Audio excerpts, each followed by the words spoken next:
channel, Rabi Online School TV. If it is your first time to join with us, this is the school which we use to train about teaching methodology, leadership skills, entrepreneurship skills in the English language. So I hope you will enjoy what we are going to teach you. What I'd like to tell you, just like, subscribe, and comment, and we'll get the new updates as we are going to release uh, various video about our channel. And today I would like to share about you a very good lesson uh, about teaching methodologies on the issue of interactive teaching methodologies using various scholars, great scholars, and I will give you at least 6 scholars. And let's start now. The first one, whom has prioritized her, she's called Maria Montessori. Maria Montessori was a teacher who believed on hands-on activities for a child.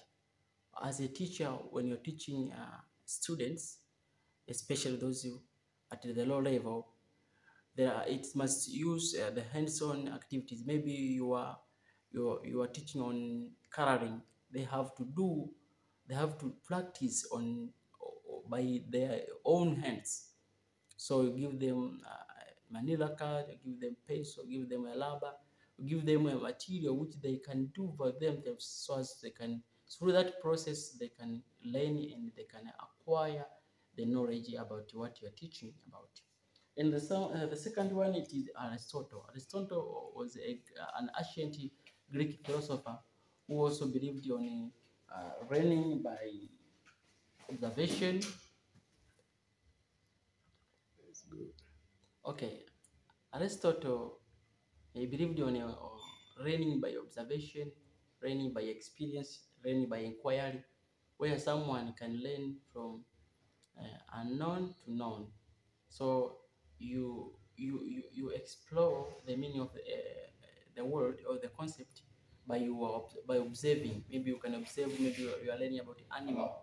You can observe those animals and you can get the meaning or experience from the prior knowledge that you have.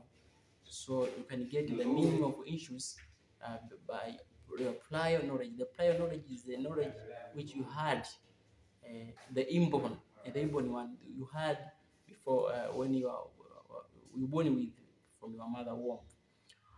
And he believed on the inquiry. Inquiry means asking yourself, what is this? How this happened?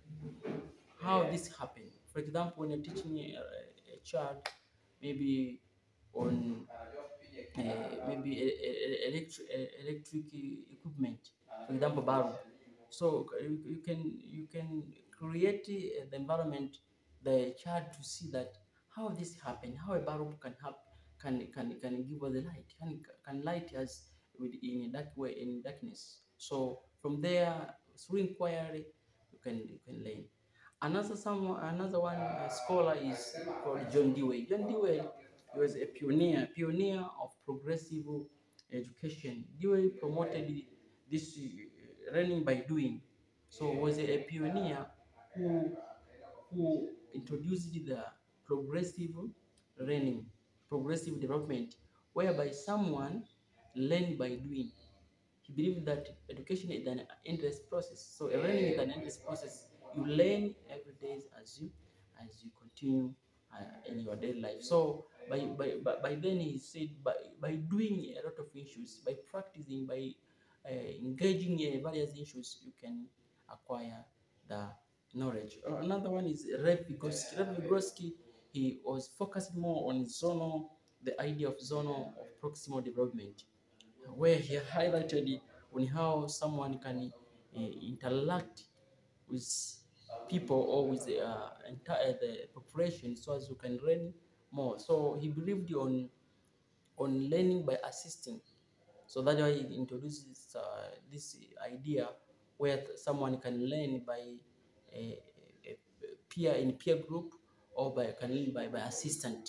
So in some schools you can see there is a teacher, and as well as there is an assistant teacher who help the child or help the individuals to learn on various issues. For example, maybe a teacher can provide a task to do. So that assistant can help the child to do that task by directing, do this, do this, do this, especially to those pre-primary learners and the primary learners at the raw stage. So through that process, you can acquire the knowledge by assistance. So the idea of zone of proximal development.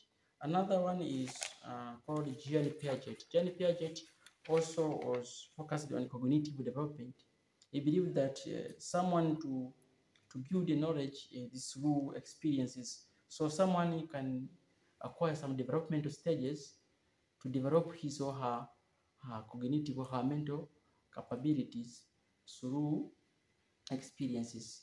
So Piaget believed on a cognitive development. Cognitive means it acquires some stages.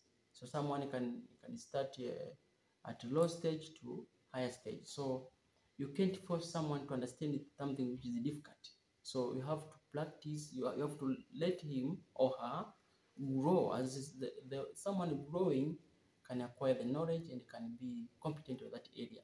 Even you also, when you are growing, there are some processes you pass through it.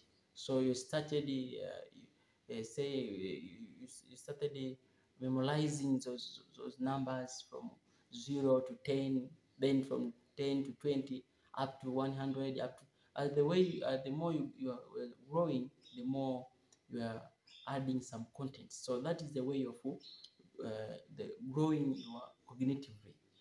The last one is Paul Freire. Paul Freire, he was also a scholar who believed in traditional top-down education, and he proposed on dialogue-based based learning, dialogue-based learning. He believed that education should empower learners not just to feed their heads, but they have the ability of arguing. Dialogue means conversation between two parties, someone to interact, the ability of someone to express his or her own views, to express what he or she knows. So he developed the dialogue-based learning in order to empower individuals to learn, and also not just to feed their heads, but just to be capable of explaining the meaning of various concepts. So many answer questions, and you have get some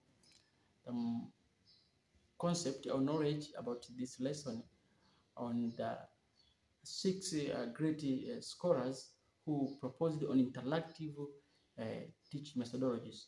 I know if you're a teacher, I hope that you will make these methods to be your own and help you to improve in your teaching class.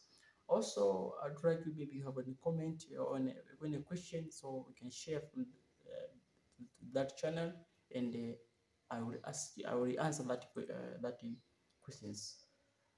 Thanks for following us. Keep on following us. We love you.